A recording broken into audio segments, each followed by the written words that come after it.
Disorders. This is Claire Francomano and Laura Bloom, and we're here today to talk about the 2017 International EDS classification.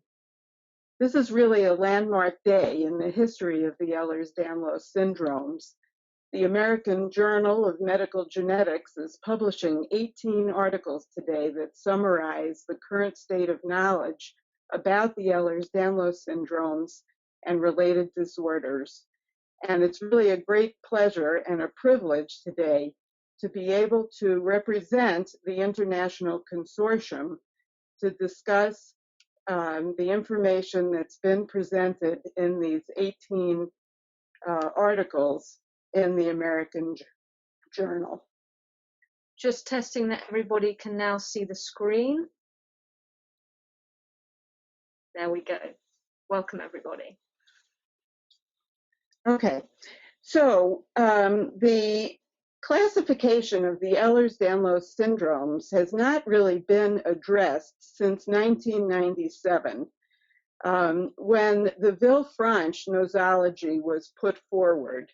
This was published in a paper by Byton et al. In the American Journal of Medical Genetics in 1998. And at that time, there were 6 major types. You can see them listed on the slide here. They included the classical type, the hypermobility type, the vascular type, kyphoscoliosis, arthrochalasia, and dermatosparaxis types. And even back in 1998, the molecular cause for 5 of these disorders were known, but the hypermobility type was not then and is still not known. So it was really more than time for a revision of the Ehlers-Danlos syndrome classification. This whole process began in Ghent in 2012. There was an international meeting sponsored by Dr. Franziska Malfate and Dr. Anne de Pape in 2012 in Ghent. There was another meeting in Paris in 2013 and in Glasgow in 2015. And the process really got a huge boost when the Ehlers-Danlos National Foundation, which was the charity name at that time, and EDS UK came on board and committed substantial resources to putting forward an international symposium in New York in May of 2016. And the work that I'm going to present to you today is the outcome of that enormous effort that went into developing the symposium in New York and then the subsequent effort to develop these papers that are being published today in the American Journal of Medical Genetics. We anticipate that there will be another meeting in Ghent in 2018, at which time we'll be able to review what has happened since the implementation of these new diagnostic criteria and the new classification. And certainly we expect that this will be under revision at that time. The goal of the Ehlers-Danlos Syndrome Symposium in May in New York were 3. We were to build a revised nosology or classification that defines the diagnostic criteria, define new Ehlers-Danlos syndrome types where necessary, and to begin the process by which management and care guidelines are being developed for each Ehlers-Danlos syndrome subtype. And there were several committees and working groups that were set up to spearhead this process. The steering committee consisted of the chairs of the 4 committee types. So there was a classical committee, which I had the privilege to chair. Brad Tinkle chaired the hypermobility committee. Peter Byers chaired the vascular committee. And Franziska Malfate chaired the committee that considered all of the rarer types of Ehlers-Danlos syndrome. And then there were a number of working groups looking at wide range of different issues related to the Ehlers-Danlos syndromes, and they are listed here on this slide. So the working groups were designed to look at issues related to comorbidities and different organ system involvement in the various types of Ehlers-Danlos syndrome. And as a result of these deliberations, there is a new classification of the Ehlers-Danlos syndrome types. And the list is on the slide at this time. It starts with the classical type of Ehlers-Danlos syndrome, which for some reason is not appearing in the very top of the table, and then the classical like Ehlers-Danlos syndrome, which is autosomal recessive. The three major types, which I'm going to discuss today, are the classical type, the vascular type, and the hypermobile type of Ehlers-Danlos syndrome. We'll start with the classical type of Ehlers-Danlos syndrome, which we will abbreviate lowercase c, capital EDS. The major criteria for this condition are skin hyperextensibility and atrophic scarring. And it should be pointed out that the skin hyperextensibility in the classical type of EDS is extreme. And then the joint hypermobility is the second major criteria. The minor diagnostic criteria include easy bruising, soft, doughy skin, skin fragility, which may result in traumatic splitting, molluscoid pseudotumors, subcutaneous spheroids, hernia or history thereof, epicanthal folds, the complications of joint hypermobility, and a family history of a first-degree relative who meets the clinical criteria. So the committee's recommendation for establishing a clinical diagnosis of classical Ehlers-Danlos syndrome is that a person should have major criteria 1, which is the skin hyperextensibility and atrophic scarring, plus either the joint hypermobility or 3 of the 8 major criteria.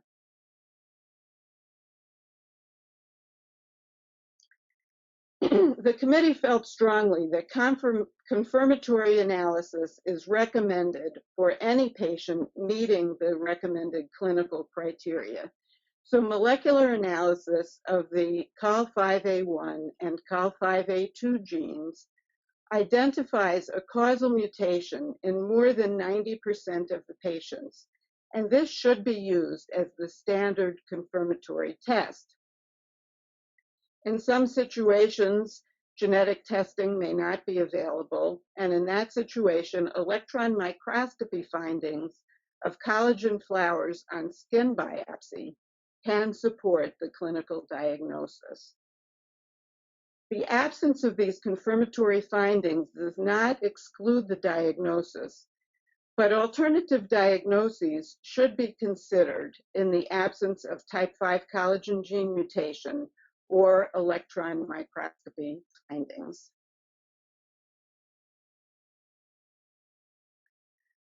Moving on to the vascular type of Ehlers-Danlos syndrome. The major criteria include a family history of vascular Ehlers-Danlos syndrome with a documented causative variant in COL3A1, arterial rupture at a young age, spontaneous sigmoid colon perforation in the absence of known diverticular disease or other bowel pathology, uterine rupture during the 3rd trimester in the absence of a previous C-section, and/or severe peripartum perineum tears, and the presence of a carotid cavernous sinus fistula in the absence of trauma.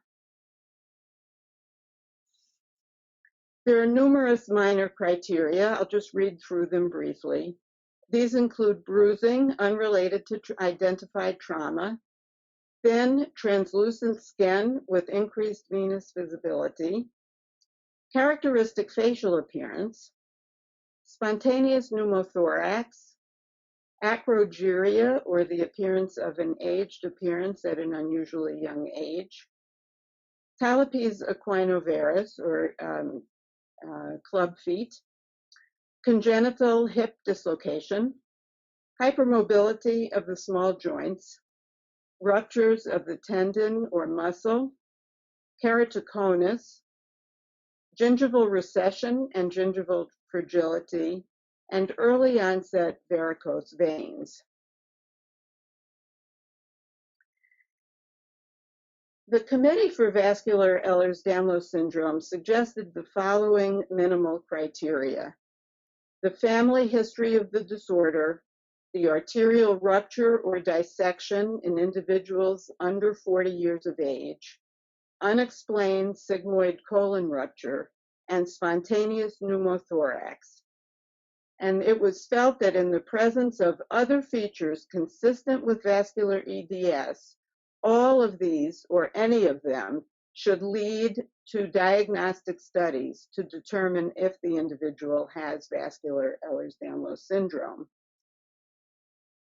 And testing for vascular EDS should also be considered in the presence of a combination of the other minor clinical features listed on the previous slide.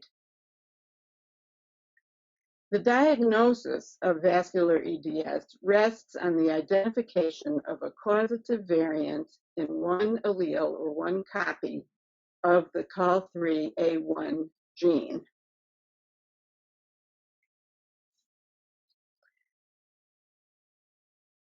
Moving on to the hypermobile type of EDS, which we are abbreviating lowercase h, capital EDS. These new criteria were designed to emphasize the syndromic nature of this condition, to reduce clinical heterogeneity, and to facilitate research into the underlying cause or causes of the condition. And it is certainly expected that further clinical experience and research will lead to revision of these criteria with time. The 1997 criteria for the hypermobility type of EDS, which is what it was called by the Villefranche Committee, where there were major criteria including skin involvement with hyperextensibility and or smooth velvety skin, and generalized joint hypermobility. The minor criteria listed at that time included recurring joint dislocations, chronic joint or limb pain, and a positive family history. The Beighton publication in 1998 did not give very explicit recommendations as to how these major and minor criteria were to be applied in the diagnosis of the hypermobility type.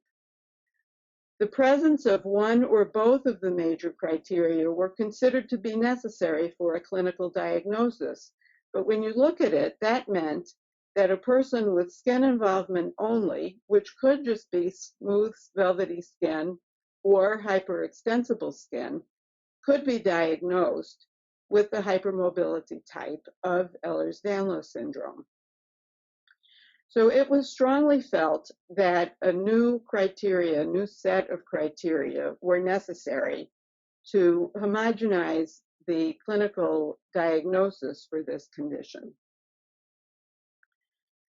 So the committee really spent an enormous amount of time thinking about this and weighing different options. And what they've come up with is that the clinical diagnosis of hypermobile EDS requires the presence of 3 new criteria. So we're calling these criteria 1, 2, and 3. Criterion 1 is generalized joint hypermobility, abbreviated GJH. And the main tool that we use to assess for generalized joint hypermobility is the Beighton score, which is the same Beighton score we've always been using. It's a 9-point scale to assess hypermobility. And new cutoffs have now been recommended for the definition of generalized joint hypermobility using the Beighton scale. So for prepubertal children and adolescents, a score of greater than or equal to 6. For men and women, post-puberty and up to age 50, a score of greater than or equal to 5. And for men and women older than age 50, a score of greater than or equal to 4.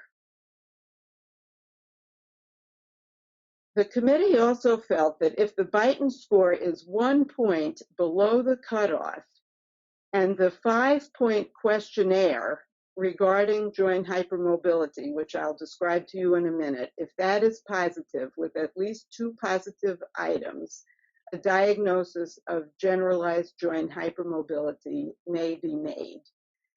So the 5-point questionnaire asks the following questions. Can you now, or could you ever, place your hands flat on the floor without bending your knees? Can you now, or could you ever, bend your thumb to touch your forearm? As a child, did you amuse your friends by contorting your body into strange shapes, or could you do the splits? As a child or teenager, did your shoulder or kneecap dislocate on more than one occasion? And finally, do you consider yourself to be double jointed? So just to reiterate, if a person has 2 positive answers, 2 affirmative answers to this 5-point questionnaire, and their Beighton score is 1 point below the cutoff, we can establish a diagnosis of generalized joint hypermobility. Okay, criterion 2. We need 2 or more of the following features. Stay with me now, this is going to get a little complicated. So we have A and B, B and C, or A and C to meet criterion 2. And the features are: A is systemic manifestations of a more generalized connective tissue disorder, B is a positive family history, and C is musculoskeletal complications. And I'm going to describe in detail what the requirements are to meet each of those features. So for feature A, at least 5 of the following features must be present. And these are continued on the next slide. So there's 2 slides with systemic manifestations. They include unusually soft or velvety skin, mild skin hyperextensibility, unexplained stretch marks without a history of significant weight change, bilateral piezogenic papules of the heel, those are those little bumps that pop up when you stand on your heels, recurrent or multiple abdominal hernias, atrophic scarring involving at least 2 sites, and without the formation of the typical scars that we see in the classical type of Ehlers-Danlos syndrome. Pelvic floor, rectal, and or uterine prolapse in children, men, or women who have never had children, without a history of morbid obesity or an other known predisposing medical condition. Dental crowding with a high or narrow palate, arachnodactyly, which means long, thin fingers, as defined by 1 or more of the following: a positive wrist sign and a positive thumb sign. The arm span to height ratio greater than 1.05, mitral valve prolapse, mild or greater, based on strict echocardiographic criteria. And finally, an aortic root dilatation with a Z-score greater than +2. So to meet feature A, which is systemic manifestation of a more generalized connective tissue disorder, we need 5 or more of this list of systemic features. Feature B is relatively easy. This we can get easily. Positive family history, one or more first-degree relatives independently meeting the diagnostic criteria for hypermobile EDS. And feature C is the musculoskeletal complications, so one of the following: either musculoskeletal pain in 2 or more limbs, recurring daily for at least 3 months, chronic widespread pain for more or equal to 3 months, and recurrent joint dislocations or frank joint instability in the absence of trauma. This may either be 3 or more atraumatic dislocations in the same joint, or 2 or more atraumatic dislocations in 2 different joints occurring at different times. Or B would be medical confirmation of joint instability at 2 or more sites unrelated to trauma. So if you have one of these 3 issues, that would meet the criteria for musculoskeletal complications and thereby meeting feature C. Now for criterion 3, all of these need to be met. These are basically exclusionary criteria. So we need the absence of unusual skin fragility, which should prompt consideration of other types of Ehlers-Danlos syndrome. Unusual skin fragility will typically not be a feature of the hypermobile type of Ehlers-Danlos syndrome.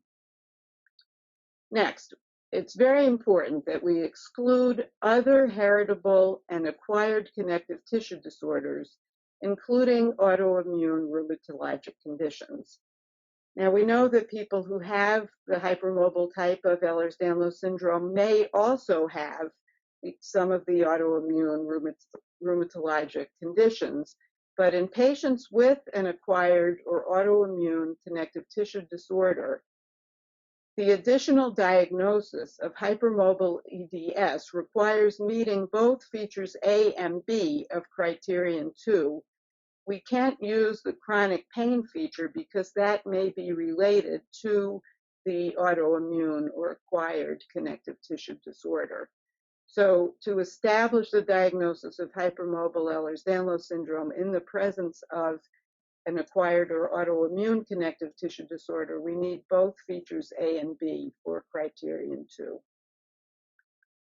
And finally, we want to be sure that we exclude any alternative diagnoses that may also include joint hypermobility by causing hypotonia or muscle weakness and or connective tissue laxity. So basically, we just want to be sure that we've excluded all other possible diagnoses in establishing the diagnosis of hypermobile Ehlers-Danlos syndrome. When we think about a syndrome, the definition is a pattern of anomalies, at least one of which is morphologic and known or thought to be causally related.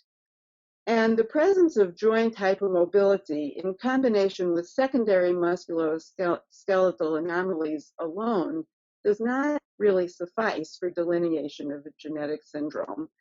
And joint hypermobility may occur independently or in the context of multiple different genetic disorders. We see this if you look at OMIM for joint hypermobility, I think there are over 160 genetic diagnoses that come up with joint hypermobility.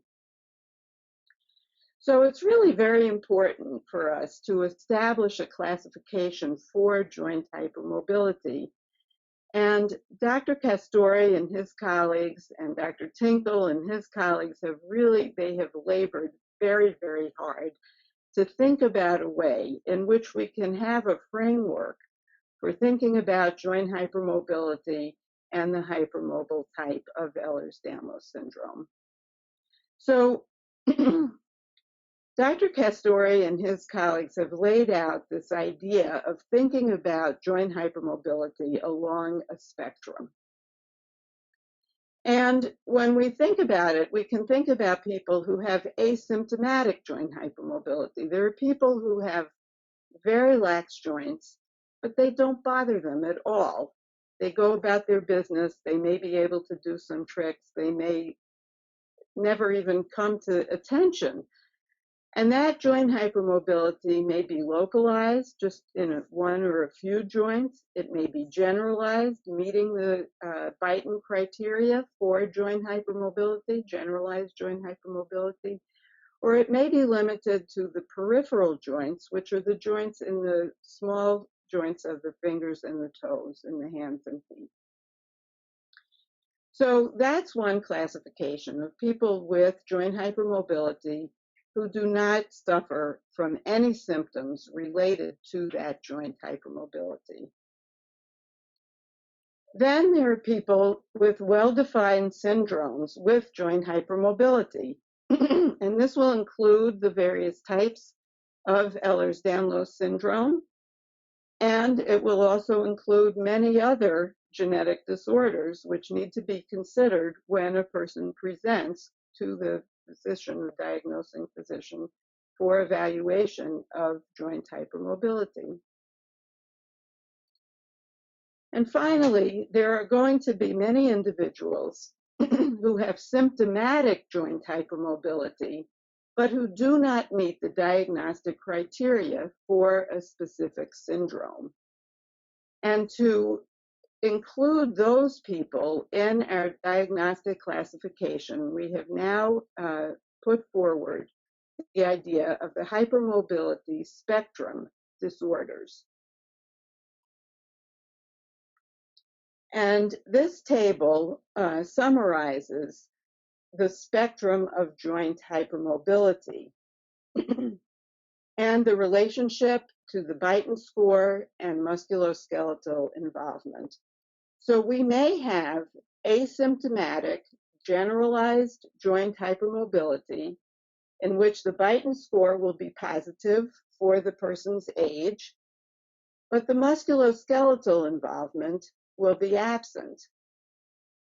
In asymptomatic peripheral joint hypermobility, the Beighton score will usually be negative because the peripheral joint hypermobility is limited to the hands and feet. And in asymptomatic localized joint hypermobility, the Beighton score will also be negative because the joint hypermobility is limited to one or just a few joints. Now, in generalized hypermobility spectrum disorder, the Beighton score is positive and musculoskeletal involvement is positive. So these are people who are symptomatic. They may experience pain. They may experience dislocations, subluxations. They may have many of the comorbidities that we now associate with the hypermobile type of Ehlers-Danlos syndrome. But they may not meet the diagnostic criteria for hypermobile EDS, and therefore we will call them generalized hypermobility spectrum disorder. Peripheral hypermobility spectrum disorder are people who are symptomatic. The Beighton score may be negative, but the musculoskeletal involvement is positive. The joint hypermobility in these people will be limited to hands or feet, but they may be suffering from pain, from subluxations, from dislocations, from all of the things which may impact on life. So we now have a label, a name to provide to these people. This is peripheral hypermobility spectrum disorder. Similarly, for the localized hypermobility spectrum disorder, because the joint hypermobility is limited to single joints or body parts or just a few joints or body parts, the Beighton score will be negative, but that musculoskeletal involvement is there. These are symptomatic people. And so we call them the localized hypermobility spectrum disorder. And the important thing to remember is that we must address the symptoms as they are presented, and that management of those symptoms is our major goal. HHSD is the term that we're using for the historical presence of hypermobility. A person may not be hypermobile now, but may have been hypermobile in the past. So in these people, the Beighton score may be negative now on exam, might have been positive previously, but still they're experiencing the musculoskeletal involvement that impacts the quality of life. And so they fit into this hypermobility spectrum disorder. And then in hypermobile Ehlers-Danlos syndrome, the Beighton score is positive. Musculoskeletal involvement may or may not be present according to the diagnostic criteria I presented earlier. So we have now a spectrum of joint hypermobility that ranges from asymptomatic through symptomatic all the way to the hypermobility type of Ehlers-Danlos syndrome.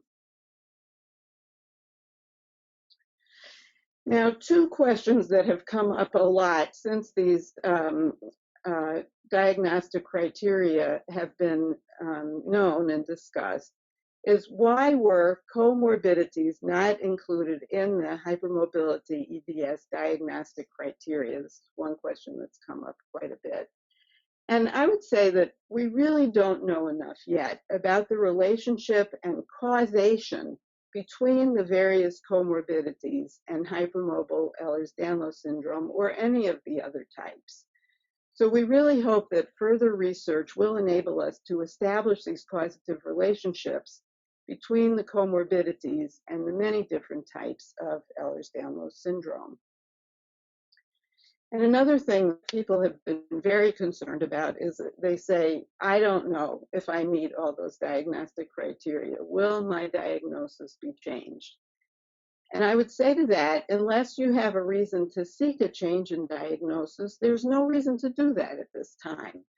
If you're interested in seeing whether you meet the more stringent criteria, excuse me,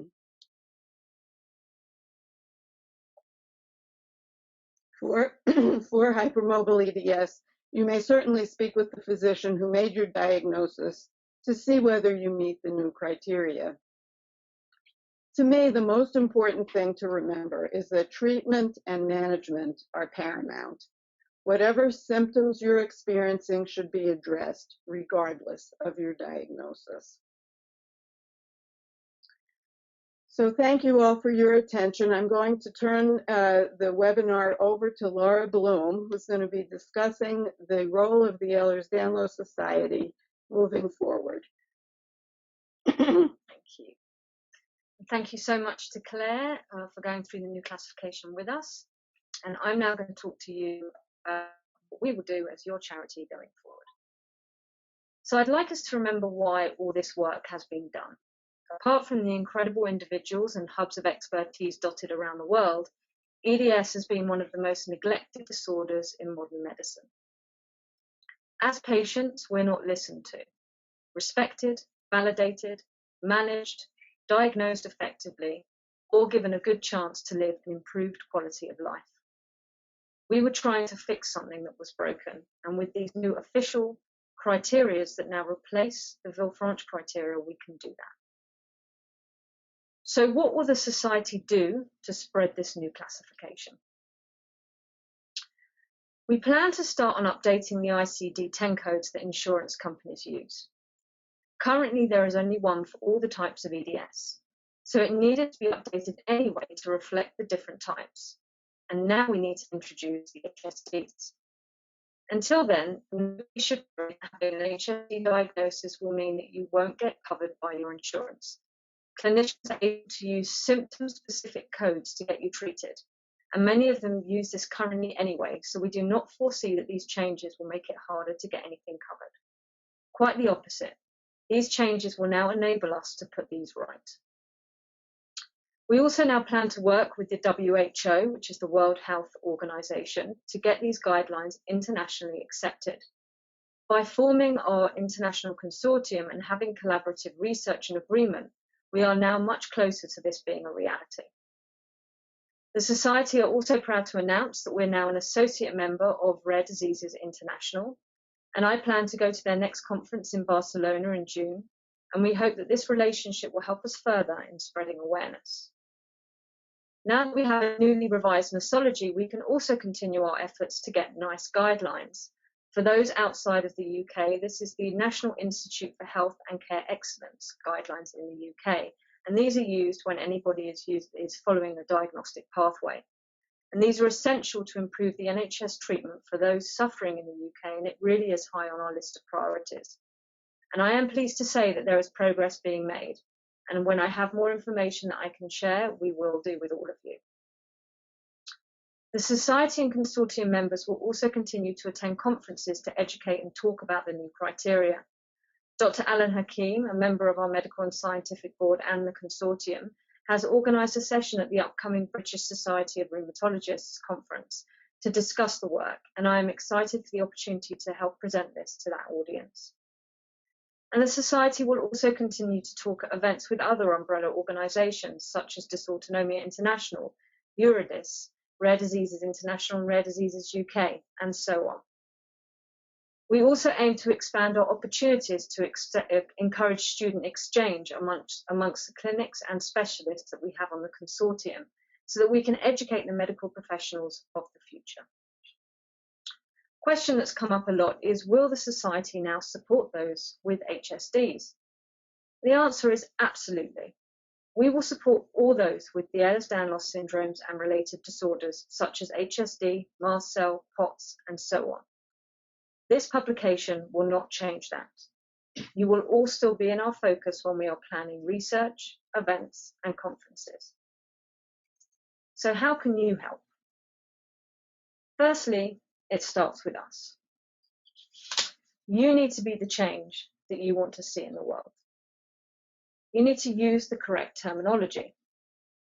We provided a table on our frequently asked questions, and we're really asking that people use the right terminology. They're very small changes, but the implications of using the wrong ones will not help us achieve consistency globally. So it used to be Ehlers-Danlos syndrome. We are now needing to recognize all the different types, and it's the Ehlers-Danlos syndromes. It was hypermobility EDS, it's now hypermobile EDS. It was capitals HEDS, VEDS, CEDS, etc. It's now lowercase h, v, or c, and capitalized EDS. And it was joint hypermobility syndrome, or benign hypermobility syndrome, or hypermobility syndrome. These are no longer going to be used, and this is now going to be the new criteria for the hypermobility spectrum disorders. And the most important one that even some clinicians are still using, even though they were stopped in 1997, people are still using type 3, type 4, etc. Please do not use these descriptors. Use the wording and the names and the abbreviations as we mentioned. This will really help us to achieve that consistency. I'd like everyone to keep in mind this: together we can dazzle. In the weeks, months and days that follow this new classification, because I was very disappointed by the social media reaction when we first posted our FAQs. Unfortunately, due to the information being leaked, we were forced to put something out there earlier than we had planned to. It wasn't the process or the order of things that we would have liked, but we had to respond to the fear and the questions that were arising. Let's remember we are a small community. The charity has many people just like you working for it, and this effort was made possible by clinicians and patient experts to help improve our lives. I ask for you all to please go forward with positivity and support for each other, and help us as your charity vested in everyone's best interests. What else can you do? You can print out the papers, take them to your doctors and share them as far and wide as you can. This wasn't done for the Society. This was done for every national charity and organisation, and this was done for every single patient and family living wherever you are in the world. The entire supplement will be free to download via our site for 3 months, and the classification paper will be free to download long term. After the 3-month period, the papers will individually be available on our website for free, so there will never be a time you cannot access this information with no charge. In the next few weeks, we will also be uploading lay versions of all the papers for you to read if you find the original material too complicated. And we are also currently looking for ways to have it translated. Another question that keeps coming up, is it rare? I'm confused. As you know, the zebra is associated with our community. And the reason for this is because medical students have been taught for decades, when you hear hoofbeats behind you, don't expect to see a zebra. In other words, look for the more common and usual, not the surprising diagnosis. But many of us spend years pursuing a diagnosis for disorders that aren't well known or aren't expected in someone who looks normal or too young or old to have so many problems, or even too rare for anybody to be diagnosed with it. So the zebra has become our symbol. Sometimes when you hear hoofbeats, it really is a zebra. Ehlers-Danlos syndromes are unexpected because they are rare, and the hypermobile spectrum disorders are common, but unexpected because they remain misdiagnosed or underdiagnosed. When you see a zebra, you know it's a zebra. But no two zebras have identical stripes. Just as no two people with Ehlers-Danlos syndromes or HSD are identical. We have different symptoms, different types, different experiences. And we're all working towards a time when medical professionals immediately recognize someone with EDS or HSD. And as everyone knows, my favorite part of being a zebra is that a group of zebras is called a dazzle. And we are a community of individual zebras. We are stronger together and we dazzle. But in reality, our community probably look a little more like this. All of the EDS types currently fall under the rare category, but we know that those living with HSDs are much more common. We cannot really state true prevalence figures in either group because we need to do more epidemiological studies and finally prove how common and rare these disorders really are.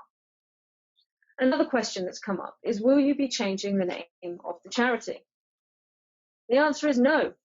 We only just launched in May, and we really feel that our branding, messaging, and mission reflect our support and focus on EDS and all the related disorders that now include the hypermobility spectrum disorders.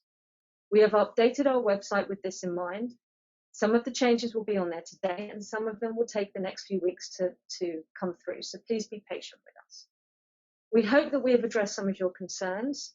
We're now going to switch over and start to begin answering some of your questions. Okay, let's have a look at some of these questions that are coming through.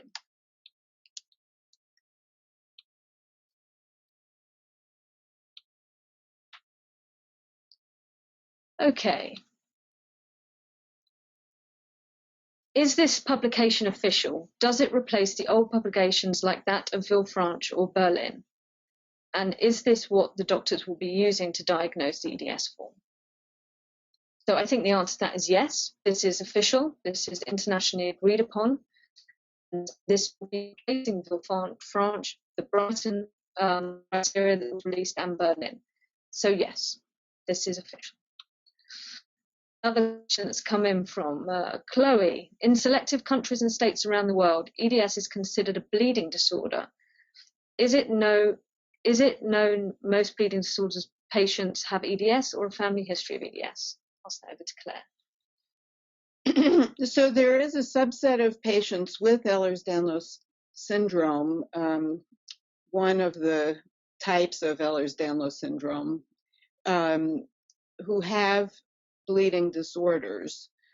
The exact nature of that bleeding disorder has not really been very well characterized, but certainly if people have joint hypermobility and a tendency for bleeding, evaluation by a hematologic expert would be warranted for sure. Thank you. How can tethered cord be diagnosed in EDS type 3 patients? Hypermobile EDS. So yes, that would be the hypermobile type of Ehlers-Danlos syndrome.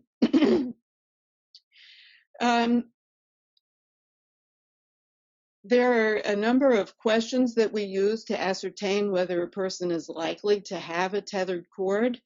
This is a little out of the scope of our intent for this webinar at this time, but I would say that I'd like to refer you to the neurologic paper in the journal, which will be available today, and there's quite an extensive discussion on that subject.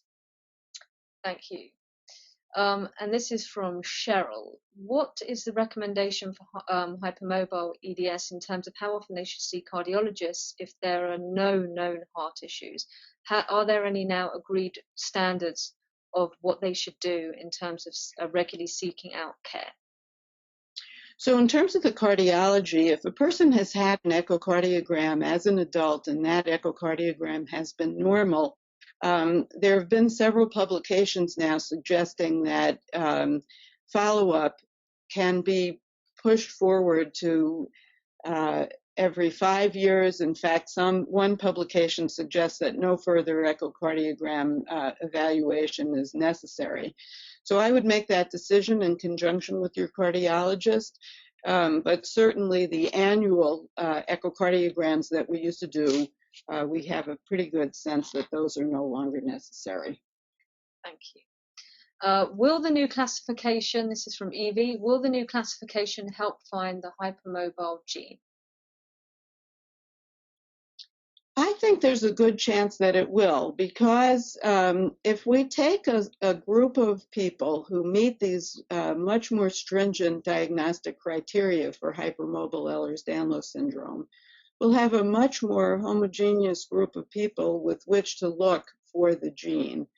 I think that one of the problems we've had so far is that we've had a very heterogeneous group of people, because they ranged all the way from the asymptomatic generalized joint hypermobility to the most severe, severely affected and symptomatic people. And they were not very rigidly defined on a clinical basis. And it may be that that's one of the things that's contributing to the challenge that we've had in identifying the molecular cause or causes. And I'd also like to add at this point that, as we have mentioned previously, the Ehlers-Danlos Society are working very hard with the consortium to build an international registry, and we believe that we're making this incredibly detailed and looking at lots of different aspects, covering all the different forms, and we really believe that this registry will lead us to finding the gene, or at least give us pathways to doing that. So that's the most important thing that we are now doing. Now that we have the knowledge and the criteria from this work, we can now go about building this registry and really learning much more about this, proving how many people are living with it. And the thing that we are lacking completely is evidence, and that's what this registry will help provide us with. Question from Glenda. There have been different definitions of dislocation versus subluxations. Can you please define a dislocation? So I'm a geneticist, not an orthopedist, but I would say my understanding of a dislocation is when the joint is completely separated. For example, if the shoulder is completely out of joint. It's a subluxation if it's only partially out of joint. Dislocations are typically much more difficult to replace, and the subluxations, more often people will be able to manipulate them back into location. So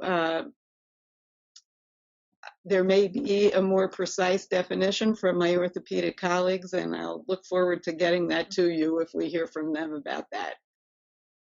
Thank you. Will other doctors, apart from rheumatologists and geneticists, be able to make a diagnosis of hypermobile EDS or HSDs based on the new criteria? I'll answer that by saying yes, and Claire can add anything. But the reason we've done this is because we want to make it much, much easier across all disciplines for someone to walk into their office and for them to be able to use this criteria and diagnose it effectively and reliably. There were too many geneticists in the US and too many rheumatologists and geneticists in the UK and Europe being, heavily, lots and lots of waiting lists from people that could only seek a diagnosis from these people. Going forward, we want to relieve that pressure and make this much, much easier for anyone to get a diagnosis, A, no matter where you live in the world, and B, no matter what specialist you go and see. Yeah. As I was thinking about this last night, I was thinking we really should develop a checklist that's a simple piece of paper that people can bring to their physicians, that sort of we can go through the criteria very easily and check off yes, no, and then do the calculation. And eventually we may actually even be able to develop an app that enables us to do that. I mean, again, going back, I don't think people realize the enormous impacts that this publication is now going to bring, because it's been 20 years since we've been able to have this kind of thing, to develop checklists, to develop apps, to develop the ability for all of this to happen. So now we have this. It's like we can now move forward and really start to make this easier for everyone, for patients and clinicians alike. So people are worried, but really they don't see the incredible possibilities that are now going to come out of this work. If it's just been individuals doing their best to make this easier, Rodney Graham steering the process with the Brighton criteria that a lot of doctors use, which is now no longer going to be used because we have this new criteria. A lot of people weren't using that. They were using the old Villefranche. It just was a very mixed match, incohesive, world that we were living in, that we really hope this will now help to order and fix.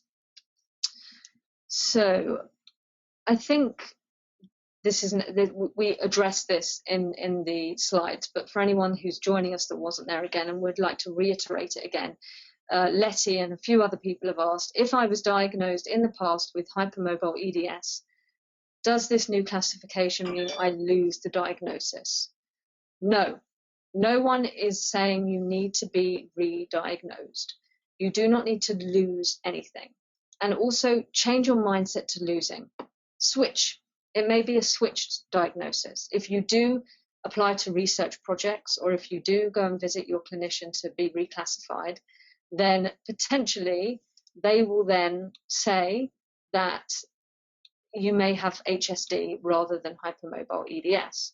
And that's okay. That's not losing anything. It's gaining something that might actually help you get more management and care, because that's what's critical here. We need to ensure that people are being managed, treated, validated, and diagnosed. And we had to change things to ensure that happens. So no one is losing anything. So I hope that covers a lot of questions. One question's come in here. This is from Orla, given that hypermobility naturally decreases with age, as with secondary conditions, are you suggesting that these individuals will no longer be considered hypermobile EDS and they will then move into the HSD category, which is not believed to be a connective tissue disorder? I'll pass that over to Dan. Okay, so two things about that.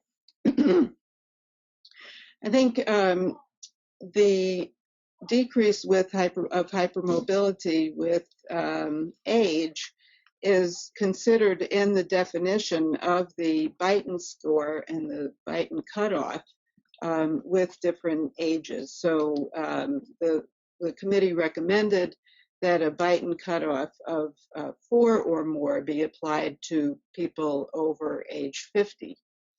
And then with regard to this consideration of a connective tissue disorder, I think the hypermobility spectrum disorders, we still have a lot to learn about the causation.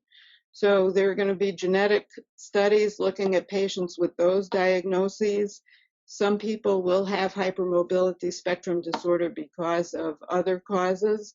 But I think many of the people with hypermobility spectrum disorders will represent hereditary connective tissue disorders as well. So we still have a lot to learn about that. Great. We lost everyone from Facebook, so I'm just getting everyone back there. Okay. There we go. So hopefully everyone on Facebook is joining us again now. So how will we avoid, this is from Mary, how will we avoid further confusion by physicians with this spectrum table and avoid conversion disorder that so many are diagnosed with?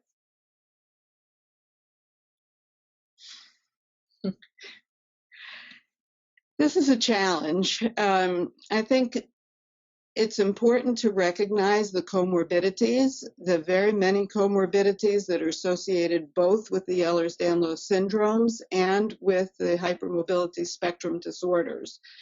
And one of the most important things we can do with these publications is to establish that there is a bona fide relationship between gastrointestinal disorders, allergies, mast cell disorder, so many different issues that are associated with the Ehlers-Danlos syndromes and with the hypermobility spectrum disorders.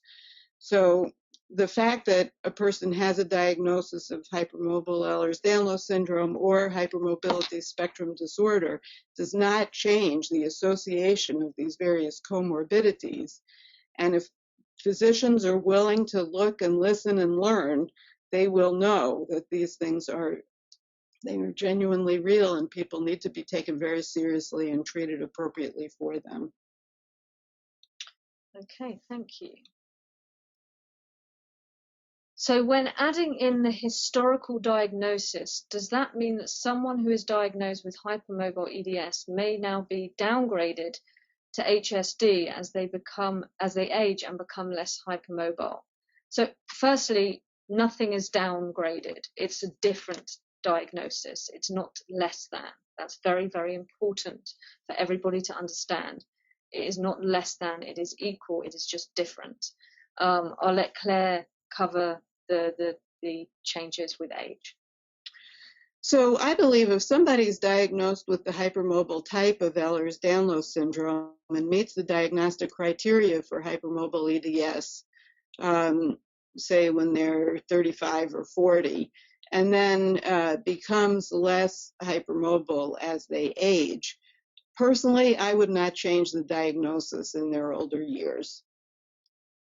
Great, thank you. We lost our Facebook group again, so I'm going to just go live with them. At the moment, our signal is apparently not strong enough, so we'll keep an eye on that. Someone has asked at this time. So Glenda has asked, what do you mean at this time? Does that mean at some point we will be required to be re-evaluated? Also, isn't there a concern that doctors may begin to question if we were diagnosed by the old criteria or new criteria and then not take a prior diagnosis seriously? The point of this is that everyone will take any diagnosis seriously. There were doctors not taking a hypermobile EDS diagnosis seriously anyway, so it's not like it was okay and we're now making things worse. The point of doing this is so that people outside of the people that really understand this condition do take it seriously. They are willing to diagnose it, but they're also willing to diagnose the HSDs, which need the same management and treatment as hypermobile EDS. That's what's critical here. And the consortium and the society and every other charity's job is for us to educate that. So it's our job to make people understand that it's not less or more. It's not downgraded. It's not being put into something else. It's two different criteria, two different diagnoses, and both need the same attention, validation, management, and care. And so when we say at this time, we can't foresee a reason why people would be forced to be re-diagnosed. But if you go to a doctor and they choose to reevaluate you, that's not something we can predict or control. Also, if you want to enter into the registry, you will be reevaluated based on the new criteria, because that data is only as good as what you put in. So we've had to have a new criteria in order for us to make the data very, very good. So they're all the issues that we have. And I don't think people should be scared that if it does come to a point where they are reevaluated, that is a negative thing. If we do our job well, and we now have the tools to do it, then it will be seen as an equal thing and people will get what they need. Is there anything you want to add to that? I agree. Great. Okay. So this is an interesting question that's come up. Is it possible that you wouldn't get a diagnosis of hypermobile EDS at a young age, but then when you get older and you get more complications, you would get the diagnosis? Yes, it is very possible because a young person may have generalized joint hypermobility without any of the musculoskeletal complications, and those may emerge over time. Yeah. We're now back on live on Facebook. Sorry, the service has been dipping in and out, but just to remind everyone on Facebook that this webinar with all the questions is going to be available on our website later today. Okay. So were the neurological issues, this is from Blair, were the neurological issues that are related to EDS taken into consideration for any of these classifications? Yes, we have a neurology group that focused completely on all of these issues. But as we mentioned in the webinar, we have not included any of the comorbidities in the criteria. However, we have produced management and care guidelines because we're aware that they exist. We now need to prove the causation between these and prove the link so that we can then one day potentially include it in the criteria. Anything to add to that? No, I agree. We just don't have enough information at this point to really say whether the presence of Chiari or tethered cord or basilar invagination, if any of those things are fundamentally related to the Ehlers-Danlos syndromes, if they're causally related, if it's a comorbidity. So we just need more information. We know we see them in patients who have these diagnoses, and it's very important for us to recognize that they may be present, to look for them, and to treat them appropriately. But we don't have enough information to consider them in the actual classification and diagnostic algorithm at this time. Sorry, just having to read through everything. Okay, so for some time it has been plugged that hypermobile EDS is not rare. Will hypermobile EDS now be considered rare and HSD more common? So yes, you've heard me personally say many times, this is common, it's not rare, it's missed and undiagnosed. But the whole point of a mind is for it to change. You know, we have to change our minds based on the work that has been done. And by making the criteria stricter, less people will be diagnosed, and it will go back to living in the rare disease category, which is around 1 in 5,000. But we may do this registry, and we may actually find out it is much more common than that. We won't know. We don't know the figures yet. We do know that for sure HSD is going to be much more common and not a rare condition, but we can't state figures accurately. We can guess, but it's not helpful to anybody. We need to now prove. And now we have the tools to enable us to do that. This one. Just mentioned. Yes. Can we add our charity to the Amazon Smile charity program? Yes, we actually are on there. We just need to do some things our end because of the switch we had between EDNF and the society, and we are working on that currently. So yes, thank you for that question, and please do add Amazon Smile. It's a really great way for you to help donate and support what we're doing. So is this nosology saying that JHS and hypermobile EDS are not the same thing?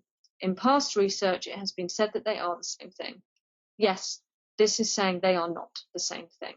And what is replacing JHS is HSD. So we have had published papers, but things move on once work is done, and that was the point of this effort.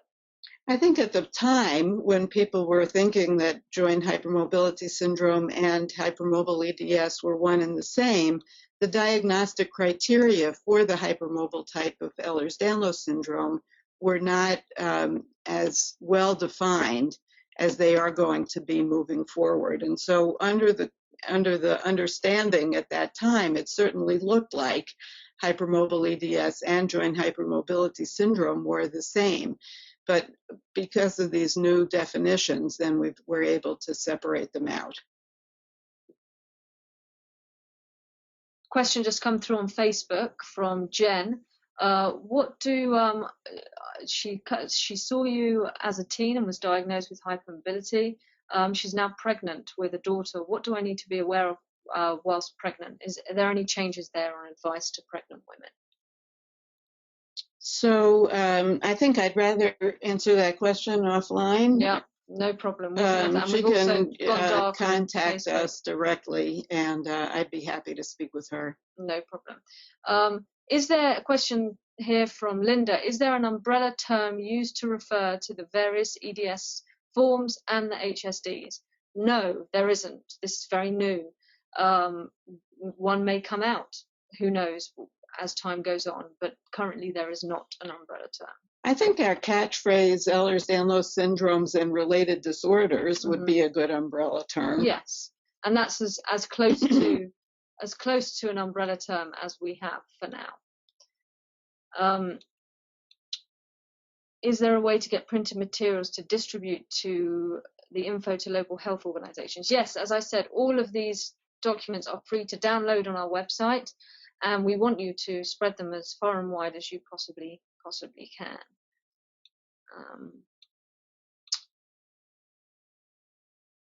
Why is the Baton score being used when it was not intended to be used as medical diagnostic criteria? Well, you know, the Baton score has a very long history in the diagnosis of Ehlers-Danlos syndrome. And if you take a look at the paper, the committee that considered the Baton score did an enormous amount of work. I mean, it is really an incredible effort to review all of the literature on the diagnosis of joint hypermobility. And in the end, they felt that there really wasn't enough hard evidence to support including other joints into the diagnostic category that we think about for diagnosing generalized joint hypermobility, and that because it has been used so extensively, the Baton score in its current form is our best tool for now. But this is another one of those things that I think will certainly evolve over time. And many people recognize that by not including the shoulders, by not including the hips, by not including the craniocervical junction, we're omitting a lot of very important joints to consider in joint hypermobility. So a question from Ellen. When the criteria says first degree relative is affected, does that mean within a specific type? I meet the classical EDS criteria. Multiple first degree relatives meet the hypermobile EDS criteria. And I guess with this answer, Claire, you can answer the question of can you have more than one type of EDS, which we get asked a lot. Right. So usually we would expect to see within a single family the inheritance of a particular type, one particular type in a family. The classical EDS criteria actually changed over time. I would say, you know, we really started to recognize that the extreme involvement of the skin is the definition that is going to correspond best with the finding of the type 5 collagen gene mutations. So if this person met the classical EDS criteria some years ago, they might not meet the classical EDS criteria under the current recommendations. So I think we would expect that the most likely thing is that within a certain family, within one family, the people with Ehlers-Danlos syndrome would all have the same type of Ehlers-Danlos syndrome. So where can you get the papers to print? Rebecca and various people have asked. You can get them through our website, and they are free to download, and we encourage everybody to download them. I'd like to just add to Facebook as well and to the webinar. We are not in control of when the American Journal releases that link. The very moment that they do and the papers are available, we will have them on our website and everybody can view them. It's no interest of ours to hold it back from you whatsoever. So the very moment that it's available, you can view it on our website, and we will post on Facebook when that moment is, and it will be on very easy to see on the homepage of our website. So please be patient with us. You will get everything you need, including updated pages on our website, answering questions that we have preempted you may ask. And please, at any time, email info@ehlers-danlos.com, lara@ehlers-danlos.com, helpline@ehlers-danlos.com with any questions, concerns, or things that you think should be on our website that you would find really helpful that we haven't got on there yet. Help us. Let us know what would be helpful to you, because we are there for you. So Facebook as well, if you could do that too, that would be wonderful. So the question is about the new musculocontractural Ehlers-Danlos syndrome. The person says that she tests positively genetically as well as the diagnostic criteria. You know, I am not the expert on the musculocontractural type, and I'm not the best person to discuss this, but if you take a look at the paper on the rarer types, of which Dr. Malfate is the first author, you will see all the current state of knowledge about that. Thank you. A question that's coming up in various forms is there a way to test for hypermobile EDS genetically or through blood tests? No. There is absolutely no other way other than clinical that you can test for hypermobile EDS at this stage. So no matter what doctors try and tease you with, or whatever papers you see out, or exciting promises. At this stage, there is absolutely no test for hypermobile EDS other than to be clinically diagnosed. Anything you want to add to that? No. Great. So I don't quite understand this question from Glenda. I don't quite understand how hypermobile EDS can be both underdiagnosed and overdiagnosed per a video on the Society's website. Honestly, it's unique. I believe that a lot of aspects of the EDS community are unique, but one area is that this is definitely both over and underdiagnosed. And what I mean by that is patients can't get to the doctors. They can't, wait on the waiting list. So they're going to Dr. Google and they're making assumptions based on what they read online that they have the condition. And they are telling people that. And it might not be accurate. And so a lot of people are overdiagnosing themselves, and a lot of doctors are underdiagnosing the people that walk through the door. So you've got a mixed problem, which is what's caused such, confusion amongst the medical world and the patients. So what we're saying is stop diagnosing yourself and take the criteria papers to your doctors and demand that they use those to test you for this. That you have the right to do that. And these are internationally agreed papers that are now in place to help doctors use. It's criteria. It's not something that you have found on a forum or a charity's website. This is not produced by the Society or EDS UK or any of the other national organisations. This is produced by the International Consortium on EDS and Related Disorders. It is produced by medical professionals, patient experts that have all come together to work on this. So it's something that can be respected and used everywhere. I would also add that the Villefranche criteria, because they were so non-specific, really contributed to the overdiagnosis of hypermobile Ehlers-Danlos syndrome, because you could be diagnosed with hypermobile EDS in the presence of simple joint hypermobility, generalized joint hypermobility, without any of the other features of the syndrome as it is currently being defined. So I think some medical professionals were overdiagnosing it as well. And just as Laura said, it led to really quite a lot of confusion and misinformation. So I really hope that this new diagnostic set of guidelines will really help to streamline things. Okay, what kind of research is occurring on pain management? Now, we get this question a lot as a charity because we put out there that one of our biggest priorities is research. The problem is I genuinely have on my desk 4 or 5 research applications from people that are ready to go, and that includes the registry that will equate to a lot of research. The problem is funding. People don't realize how much it costs to carry out this work. So people might donate $5,000, $10,000, and that's wonderful, but it won't make a dent in the research that it costs to put on this kind of project. So the more money we have and the more that we can get grants and the more that we can seek donations to do the research, then the research will be done. We know we need to do research into pain management, all of the comorbidities, the links, the causations, the prevalence, finding the gene, building the registry. There is an abundance of research that needs to be done.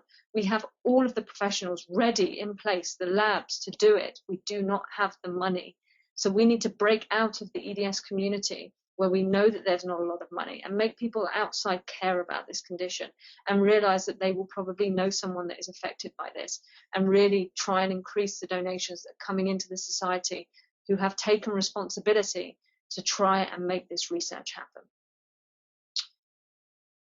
So what else do we have here? What about gastro problems? Are they now unrelated to EDS completely? Absolutely not.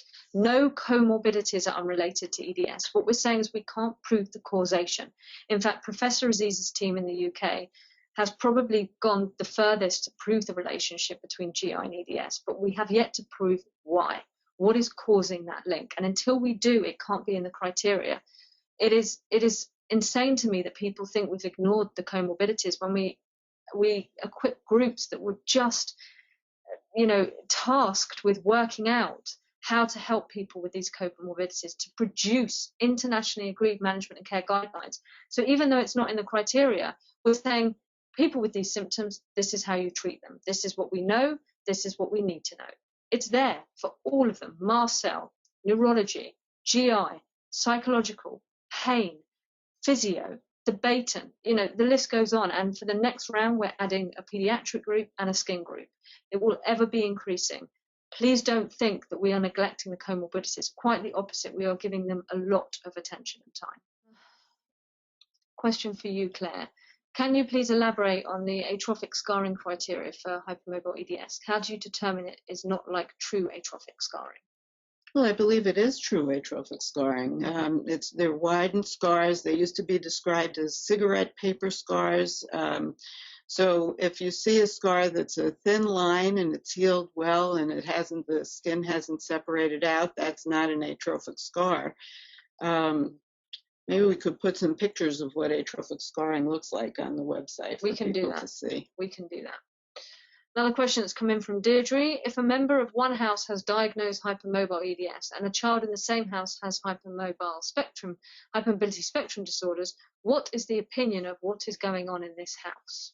I can answer that question. Great. So Dr. Castori particularly addresses this issue in his paper, and it is very possible that there will be children, one who meets the criteria for hypermobile Ehlers-Danlos syndrome and another who has generalized joint hypermobility, but no symptoms related to that generalized joint hypermobility, and that child may be diagnosed with the hypermobility spectrum disorder. And as we discussed earlier, as that child gets older, I mean, we hope not. We hope to develop strategies where people who are asymptomatic remain asymptomatic their whole lives and never need medical care for any of these comorbidities. But a child with hypermobility spectrum disorder may develop more symptoms as they get older and then may eventually meet the criteria for hypermobile Ehlers-Danlos syndrome. And again, because we don't know what the genetic underpinnings for these conditions are yet, we really can't say on a molecular level exactly what's going on. But our fervent hope, is that eventually we will have a molecular cause, a molecular test, and we'll be able to test that child with hypermobile EDS and the child with hypermobility spectrum disorder and say that they do or do not have the same alteration in their DNA that's leading to these findings in the connective tissue. Thank you. Okay, so we have 10 more minutes, so we'll get through as many of these as we can. How does society prevent doctors in the community from disregarding HSD altogether due to the belief that it is simply a painless disorder that causes loose joints? There is no belief of anything because up until today it didn't exist. So you're talking about joint hypermobility syndrome, and we have created the HSDs so that that term is no longer used, and that attitude and belief towards it also vanishes with it.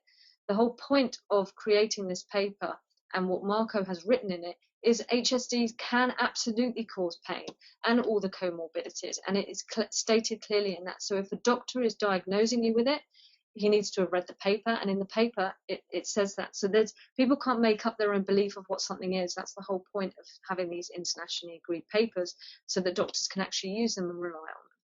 Well, and also in the spectrum of joint hypermobility, there's the asymptomatic joint hypermobility, and then there's the hypermobility spectrum disorders. So the people with hypermobility spectrum disorders are specifically those who are experiencing symptoms related to the joint hypermobility. So in the definition of hypermobility spectrum disorders is the presence of symptoms. So anybody who is saying that these are asymptomatic conditions just hasn't read the paper. Okay, can you speak to how skeletal deformities rather than musculoskeletal pain is factored to the diagnosis, for example, Marfanoid habitus? So the Marfanoid habitus is considered within the diagnostic criteria for the hypermobile type of Ehlers-Danlos syndrome. That includes the arachnodactyly, which is the relatively long fingers, as well as the arm span to height ratio of greater than or equal to 1.05. In my belief, there's probably a subset of patients with the hypermobile type of Ehlers-Danlos syndrome who have Marfanoid habitus. Not everybody who has hypermobile Ehlers-Danlos syndrome has a Marfanoid habitus, but that's why in that list of criteria for the systemic involvement, we are able to pick 5. So not everyone will have every one of those criteria. Thank you. Do you know the answer to that, or is that one that would be on the rarer? So the question is, has any of the new research shown a link between the Ehlers-Danlos gene mutations and the MTHFR gene mutation? So certainly there's no research linking any of the gene mutations that we know of for the classical type and the vascular type with MTHFR gene alterations. And since we don't have a gene identified for the hypermobile type of Ehlers-Danlos syndrome, we really can't make a comment about that at this time. I will say that the MTHFR gene variants are extremely common in the general population, so we would expect them to be extremely common among the patients with Ehlers-Danlos syndromes. Quite a quick question. When do you expect the ICD-10 codes to be changed? Impossible to say. We don't know how long that process will take. All we can say is we are working on it. Question, is this the end of so-called crossover types? I'm not sure there ever were officially crossover types, but yes, you cannot have more than one type of EDS. I'll let the medical professional elaborate again on that, but we can't seem to say it enough. So I think in the days when we were kind of switching between types 1, 2, and 3 and the classical and hypermobile type, people felt like there was that type 2 with minimal skin involvement or maybe a little bit more skin involvement than we usually see in the hypermobile type might have been considered a crossover type. There are also connective tissue conditions that seem to have features of Ehlers-Danlos syndrome and other connective tissue disorders like Stickler syndrome and osteogenesis imperfecta. And I believe we have much more molecular information now, and that crossover label is not appropriate anymore. Okay, one question. Dr. Francomano, if you read that out. So Tanya is writing, are Tarlov cysts common in EDS patients? And the Tarlov cysts are cysts in the neuraxis. They represent an expansion of the dural sac and the development of a cystic formation in the dura. And they are relatively common in Ehlers-Danlos syndrome patients. They can cause a lot of neurologic symptoms.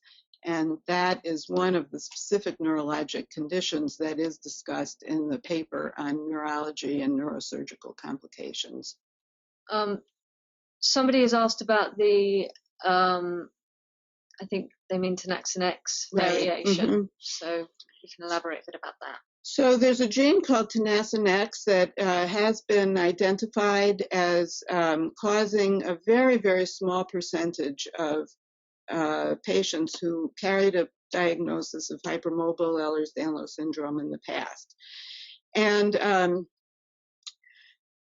it was like less than 5% of patients with, when a population of patients with hypermobile EDS were evaluated, less than 5% of them had alterations in the Tenaxin-X gene. So those patients, we're going to now need to look and see, do they meet the diagnostic criteria, the new diagnostic criteria that have been put forth for hypermobile Ehlers-Danlos syndrome, or as we go forward looking at patients with Tenaxin-X-B mutations, is there going to be a new set of diagnostic criteria that we need to develop specifically for those patients who have been molecularly defined? Okay, well, it's 11 a.m.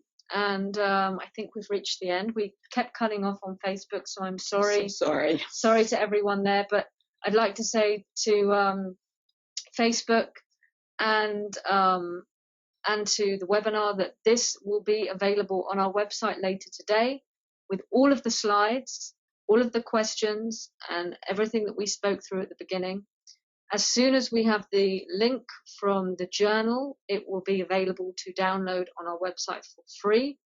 We will be putting links and directions for people across all our social media platforms and on our website. And please continue to send in questions to info at or helpline at or Lara at, whichever you want. And we will, as a team, try and get back to you. As you know, it's a busy time. We have our press conference tomorrow, where we hope to get this message out to the wider world. And it's a very exciting time. And I would again like to reiterate that this is not a time for fear or panic.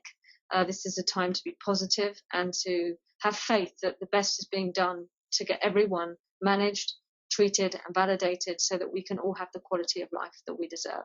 I'd like to say a big, big thank you to all of the members of the International Consortium.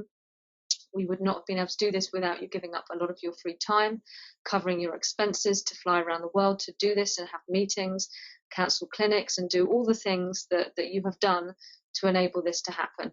Thank you to all the team at the Society for helping us get to today, and for all the other national charities that have supported this and the work going forward. So thank you to everyone. Thank you to everyone at Facebook for joining us. And everyone, we had over 1,000 people joining us on the webinar. It's really amazing. And it's our time. Thanks so much, everyone. Thank Bye-bye you. now. Bye-bye.